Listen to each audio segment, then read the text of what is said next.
Hey guys, welcome back to Sideline Success Academy. Today we are going to be discussing presses and auxiliaries for athletes and determining which ways we can structure those within our off-season program to develop our athletes into more explosive players and help them in their on-the-field performance.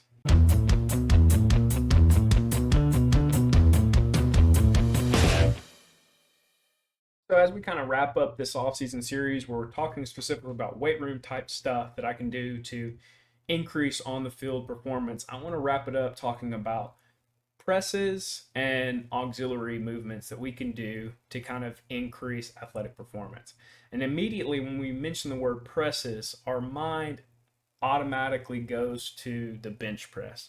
Now, the bench press is a great movement, but in my opinion, it's highly overrated, especially when it comes to translating into on the field performance. That's why I kind of built this program series starting off with the squat, going to the power clean, and now we're kind of getting into these other movements that we can do to kind of build into our weight room. So when I come into auxiliary movements and even presses, I break them down into distinguishable groups. So you have your horizontal presses where my body's horizontal and I'm pressing. So think of a bench press as an example, but you also have horizontal rows too, where my body's kind of horizontal and I'm pulling now. So you have horizontal pulls, horizontal pushes, you have vertical pulls, vertical pushes, and those all have these muscle groups that you're generally going to be targeting within those, but they also have these smaller muscle groups that get involved to kind of help move the barbell. So for example, if you take your bench press, you're not specifically just working the chest. Okay, it's not a chest isolated exercise. It's a compound movement. So you have all these smaller muscle groups like your triceps and your deltoids that get involved with pushing the barbell up. Okay, and it's the same thing when I'm working other movements as well.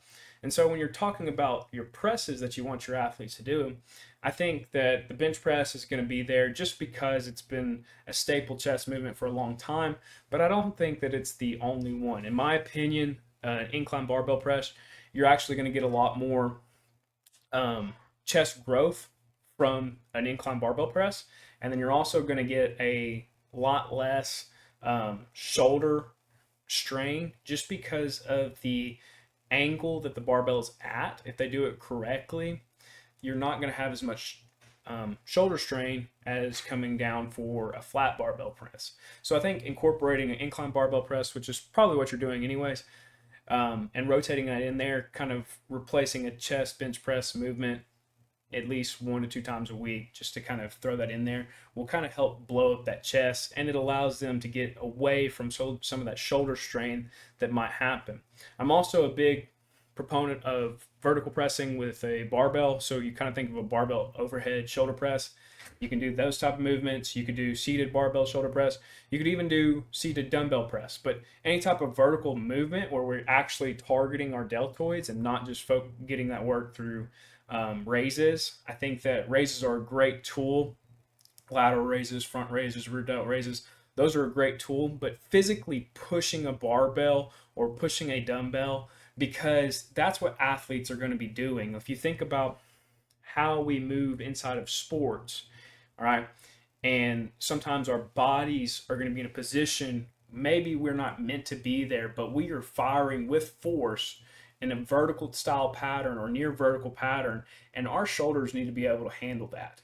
And I think by doing loaded presses, shoulder presses, things of that nature, you kind of build up those accessory muscles and kind of protect that shoulder joint. Whereas if you're only doing a barbell bench, barbell incline, and you're not doing anything other than maybe some lateral raises and front delt raises, then when it comes time to fire those shoulder joints, all right, there's going to be a strain that can possibly happen because you've never placed any that type of demand on those smaller muscles. You've been placing on them just by doing your chest, and they've had to come into play just a little bit, but they've never been taking a heavy load. And so that can kind of come into play when you get into those natural body positions that happen inside of sports. Okay, so you want to make sure that you are doing some type of vertical press where you're fully targeting the delt. Okay, and you also want to make sure that you're still doing those lateral raises and those front raises too, just to build up a smaller pieces that run around your delt, because you have the anterior or the front delt,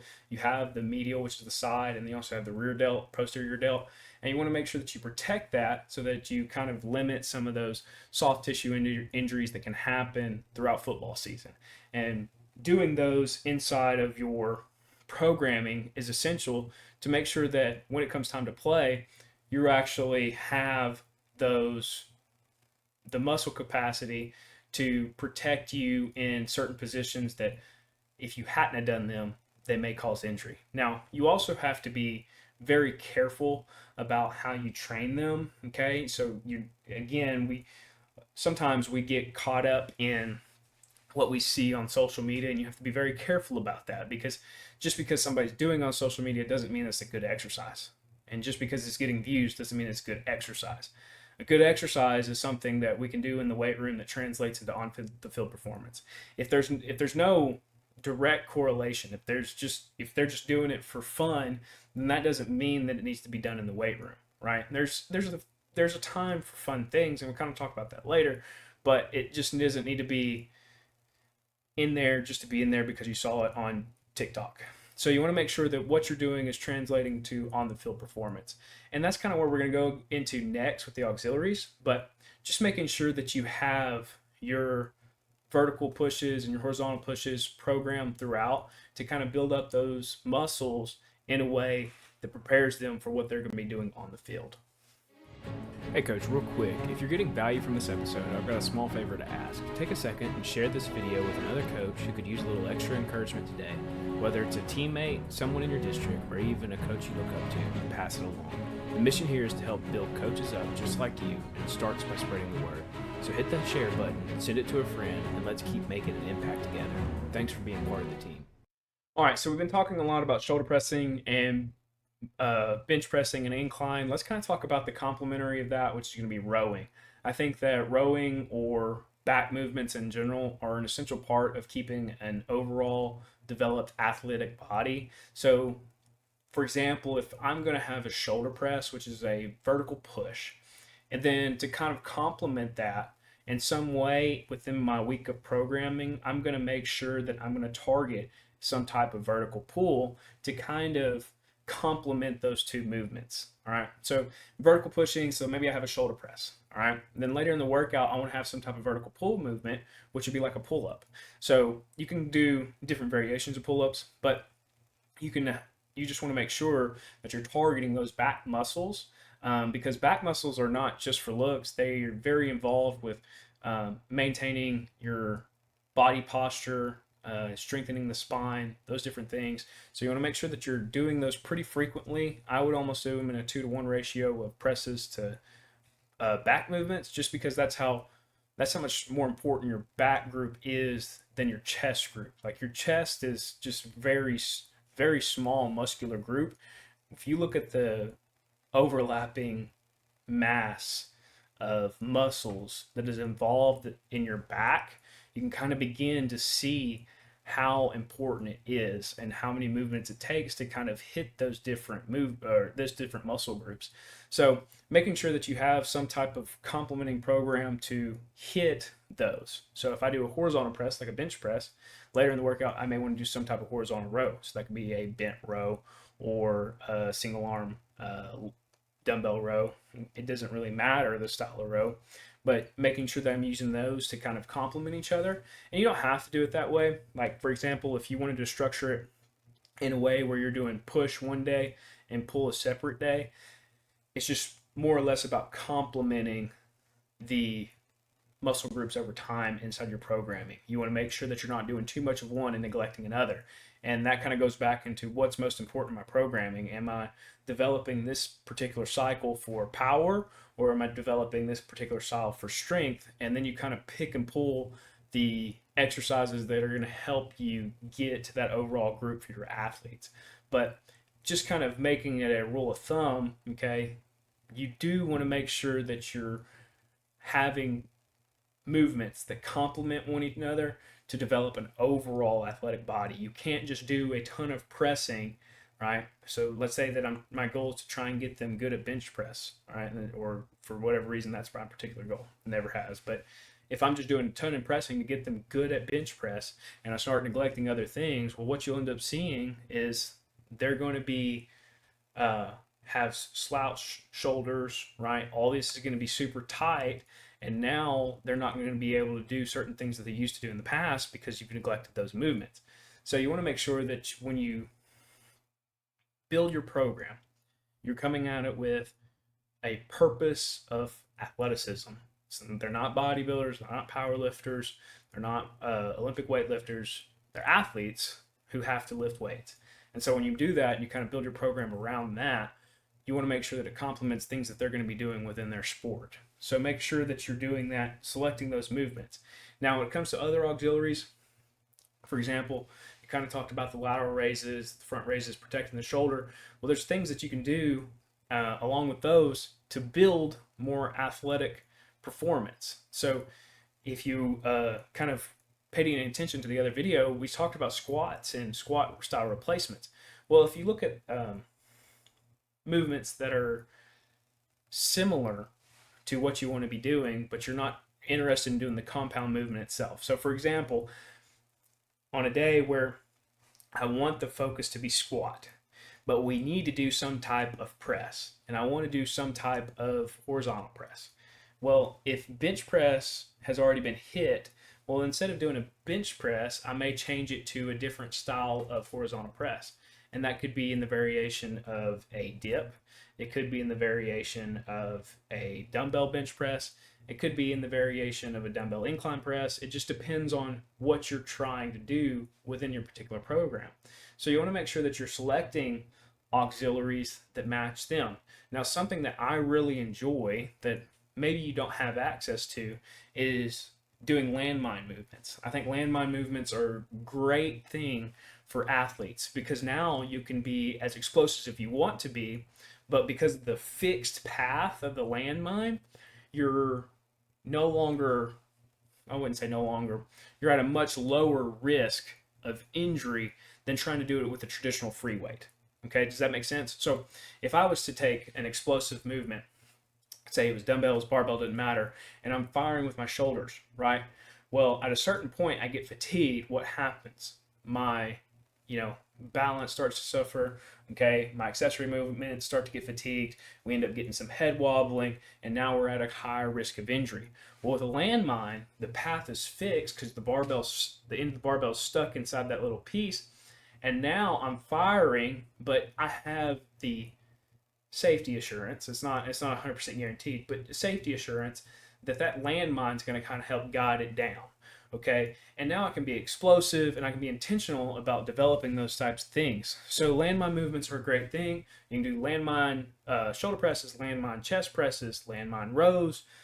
There's tons of things that you can do with landmines to kind of create that explosive aspect. So make sure that you're using those if you have them.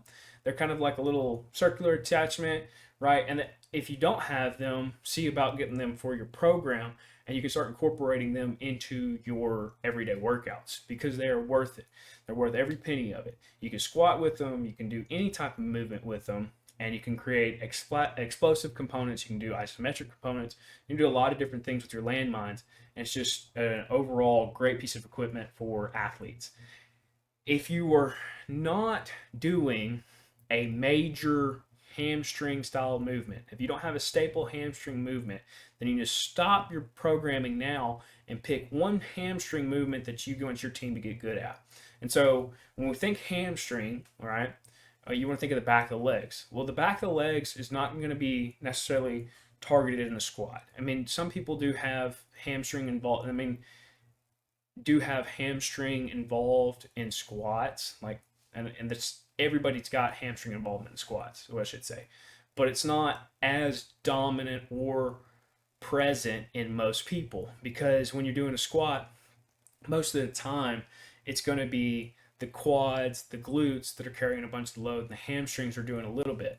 You want to get a hamstring specific exercise where you can kind of focus on that posterior chain, and now we're focusing on the hamstrings, the glutes, and the lower back, because those are the types of things that are going to help your athletes maintain that core stability and that strength. All right, so let's talk about hinges, which are movements that generally will target your hamstrings more than squats or other movements. So hinges for us, one of the major ones that we're going to be doing is straight leg deadlift, which is just where you would almost a traditional deadlift, but we're not going to be squatting towards the bar, and your movement is going to be less knee bend and more your hips pushing back towards the wall, really stretching the hamstrings, slow and controlled movement. But that's one of the staples that we do. Now you can do other types of movements if you're into traditional deadlifting and that's something that you want to do. You can do traditional deadlifting. For us, or for me personally, the neurological stress and the risk ratio compared to other movements is too high to kind of um, implement it within our own strength protocol. Now, you may be a deadlift guy and that's something that you're going on and that's the hill that you want to die on, that's fine. But for us, we're going to focus on the squat, the bench, and the clean as our main movements. And then one of our major hip hinge movement is going to be the RDL, or the straight leg deadlift. Now, auxiliaries that you can do within that programming, you can do dumbbell style RDLs if you wanted to kind of get a lower neurological stress and lower fatigue on the muscle. Maybe you've already hit squats and you just want to do a hip hinge, but you don't want to do it with a barbell. You could do dumbbell.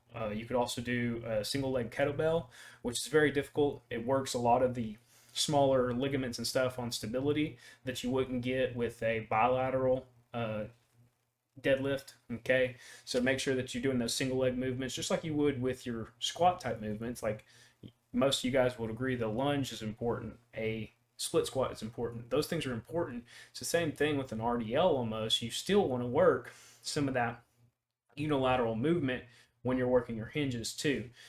You can do Nordic hamstring curls is a great one. You can do partner hamstring curls too. Just those different types of movements where we're focusing on the posterior chain. So that includes the hamstrings, the glutes, the lower back, really focusing on developing those muscles so we can develop a stronger leg, stronger core that translates over into on the field production or on the court production, whatever athlete that you're focusing on. But definitely making sure that I'm incorporating some type of hip hinge within my programming. It's not just going to be squat, bench, and whatever else. You're going to want a hip hinge, and that totally depends on you, but you want to pull in some type of hip hinge to kind of incorporate it into your program. And this will kind of, over time, develop more hamstring strength and kind of more resiliency within the knee as well. So you want to make sure that you're working those tendons and ligaments that come and attach the knee, and you want to make sure that you're working not only the front ones through squatting, things like that, but also the back ones, and make sure that we're preparing our athletes for whatever they may experience on the field. And by doing both those movements, by consistently doing some variation of squat, by consistently doing some variation of hip hinge, you're kind of bulletproofing that knee in a way that gets them prepared to go out there and give it their all on the field or court. And you also want to do some type of lateral style movements, and those aren't as common in what you see in traditional gym settings, but they are good for developing the side parts of the leg and focus on that stability, the side parts of the knee and focus on that stability. So you got your lateral and your meniscus, right? And so you just want to make sure that you're focusing that as I'm going and I'm lunging, you can do lateral lunges, but you want to focus that your athletes are able to go side to side without sacrificing, blowing out a knee or things like that. And again, you want to take into consideration as you're building your programming, what's my main movement? What is the main thing that I want my athletes to get out of this? And then what are the small things that I want them to get out of this? And you want to make sure that you're developing your program to kind of meet that goal. So each workout should have a goal. This is the main thing that we're focused on. These are the small things that I want to accomplish. And over time, as you kind of swap those in, you'll get more comfortable swapping in and out auxiliaries that meet those goals. That kind of wraps up our off-season programming. Hopefully you've gotten something from the series. If you missed the video, make sure you go back and watch them. There's some information in there, stuff that you've probably heard before, unless you're just fairly new to this programming thing in general. These are things that are pretty common found in the weight room. Hopefully that you got something useful. Maybe I shared some information. If I did, drop a like, hit the subscribe button, and follow us for more on Sideline Success Academy. Until next time.